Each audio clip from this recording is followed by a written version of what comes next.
Sebuah kecelakaan antara kereta api dan truk trailer terjadi di Jalan Madukoro, Kota Semarang pada Selasa 18 Juli 2023.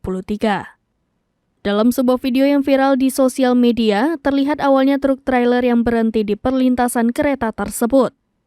Tidak lama kemudian datang kereta dan langsung menabrak kereta tersebut hingga terseret beberapa meter ke sebuah jembatan. Dari video yang beredar terlihat kobaran api yang cukup besar menyala setelah kereta tersebut menabrak truk tersebut.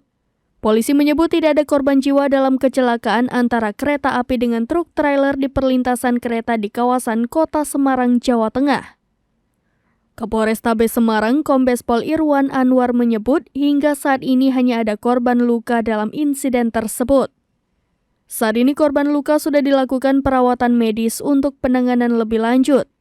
Irwan melanjutkan pihaknya dengan stakeholder terkait saat ini tengah mengevakuasi gerbong kereta yang melintang di lokasi kejadian.